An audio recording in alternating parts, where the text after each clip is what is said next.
viernes, en Noticias en Flash, la opinión de Juan José Rodríguez Prats.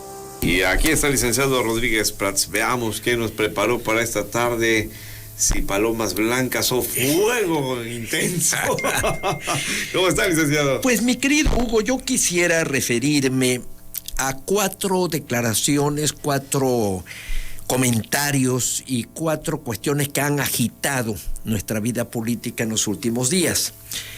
Creo que una de nuestras tareas debe ser esclarecer las palabras para lograr un buen entendimiento, y los medios, precisamente, o esa es una de nuestras deberes, tratar de explicar qué hay detrás de lo que se dice, cuáles son las intenciones, cuáles son los propósitos, y que la ciudadanía enriquezca su información, que esto es cultura política.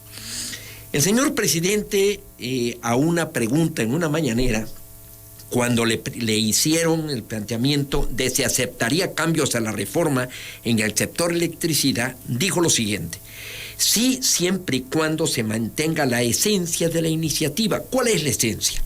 Que la industria eléctrica sea una industria estratégica, propiedad de la nación, de todos los mexicanos.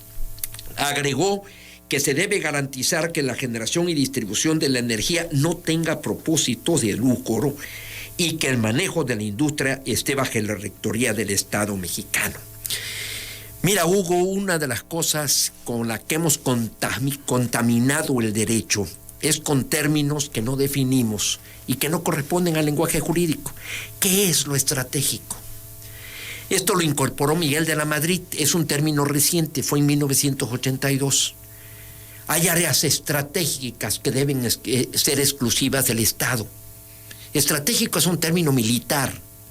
Lo debemos ligar con la soberanía, lo debemos ligar con la autosuficiencia, lo debemos ligar como un área delicada en la que no deben participar particulares porque ponen en peligro la nación. Importante, relevante. Por ahí pudiera ser. Pero no tiene ningún efecto. Esto lo puedes meter en la Constitución y es inocuo. Es estratégico. ¿Y qué? Después dice que en la generación y distribución de la energía no tengo propósito de lucro, pero si la misma iniciativa está permitiendo la inversión privada en un 46%, que no sé por qué en un 46%, por qué en un 80%, por qué en un 30%, por qué en el 46%. Pero evidentemente la inversión privada va a obtener utilidades. Esto puesto en la Constitución o en la reforma es simplemente absurdo. Otra declaración inocua. Tú no puedes meter en la ley algo que sea de imposible cumplimiento, porque de antemano estás permitiendo que la ley se viole o no se obedezca. Y por último, que esté bajo la rectoría del Estado mexicano. Ya lo dice la Constitución, ya está la rectoría del Estado. Entonces, si esta es la reforma que a él le interesa que se conserve, puede prescindir de ella, y yo así creo que es una reforma totalmente inútil, estéril. Una segunda cuestión. Ya acabo de leer un libro, Hugo, que recomiendo su lectura, de Jeremy Rifkin, un escritor norteamericano, que habla de la civilización empática y dice que gracias a la empatía ha podido evolucionar la humanidad. O sea, sentir el dolor ajeno, ser solidario, tener compasión, todo eso es empatía. Es un término nuevo que surgió hace un poco más de un siglo. Se traslada del arte a la política, a la sociología. Cuando el señor presidente está limitando, condicionando las deducciones que pueden hacer los particulares que se destinen a las organizaciones de la sociedad civil, me parece que está haciendo un atropello. Y precisamente cuando requerimos de empatía, está disminuyendo la empatía. Hoy hay un artículo en donde se habla, y hay estudios, de que cuando estos recursos van a organizaciones no gubernamentales destinadas a obras de filantropía, son más eficaces en el uso que el Estado, en otorgar servicios.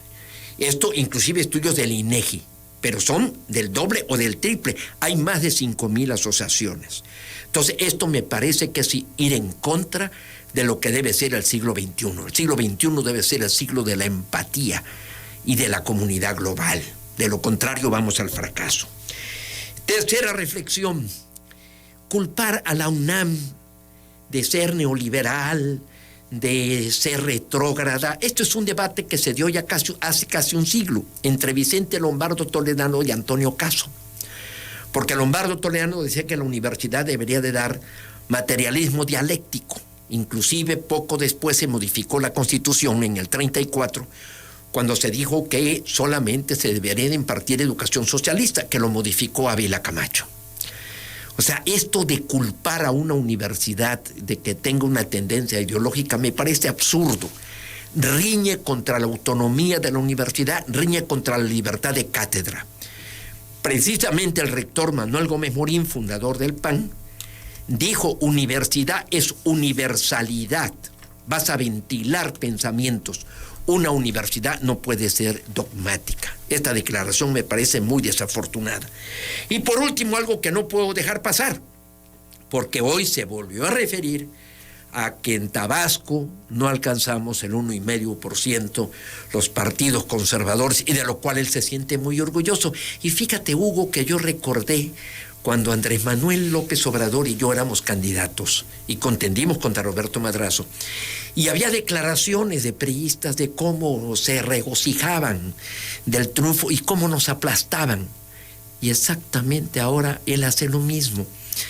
Michelle Obama dijo en la Convención Demócrata, la presidencia, dice, no cambia, sino demuestra a alguien quién es. ¿Quién es Andrés Manuel? El humilde, aquel que hizo campaña en formas tan adversas y que se irritaba cuando había burlas de la gente del poder por las formas tan inequitativas en que competíamos, y que yo estuve a su lado dando la lucha en el 94, o el que ahora está en el poder y hace lo mismo. ¿Qué nos sucede cuando llegamos al poder? O sea, ¿tiene razón Michelle Obama en decir que nos demuestra cómo somos, o el poder nos transforma y nos torna soberbios, prepotentes, y que nos burlemos? Y que el señor presidente diga estas palabras, a mí, siendo personal, me ofende. Me ofende como tabasqueño, me ofende como panista, me ofende como ciudadano. Es algo que no puedo dejar pasar, que me disculpe el auditorio, pero no puedo dejar pasar. Entonces quise referirme a 3 declaraciones que creo que merecían una reflexión para intentar aclararlas: lo estratégico, la empatía y la autonomía de la UNAM. Y por último, esta referencia que pues lo tengo que tomar como una alusión personal, porque yo pertenezco a ese partido y efectivamente Guerrero y Tabasco son 2 estados que han sido difíciles para nosotros, así me lo decía Castillo Peraza, pero que definitivamente el señor presidente, con todo su poder, se burle de nosotros, se ría y todavía diga que está orgulloso porque su partido, porque no habló como presidente, habló como líder de un partido político. Qué mal que sea faccioso un presidente, qué mal que en lugar de levantarse y estar al frente de las instituciones, siga él empecinado en defender una facción. Ahorita que recordaba el pasado, él la otra vez dijo palabras más, palabras menos, pero la idea era esta, y ahí le voy. Él decía que qué bueno, porque ya se estaba volviendo fresa, ¿no? No hace mucho. Ahora, y en relación a lo de la UNAM, yo he visto que solamente los morenistas lo apoyan. Ciertamente ni la universidad, ni los políticos, que a lo mejor eso los podría yo entender más claramente, ¿no? Pero no se ha sentido o no se ha notado un eco generalizado en torno a esto. Mira, yo creo que el señor presidente debería de, yo lo exhortaría, y además, dado que pues aludió, y me siento con alusión personal y con derecho de réplica, como él señala, ¿qué entiende él por neoliberal? Me da la impresión de que trae una enorme confusión. En primer lugar, yo sostengo que no hay un neoliberalismo. Para mí, el liberalismo de Adam Smith y John Locke, que son los fundadores. Adam Smith con su libro La riqueza de las naciones en 1776, o sea, a finales del siglo XVIII. Y John Locke un siglo antes, en 1669, cuando escribe Ensayo sobre el gobierno civil. O sea, John Locke habla de la división de poderes, es el padre del liberalismo. Y Adam Smith de la riqueza de las naciones, es el que utiliza la mano invisible del mercado.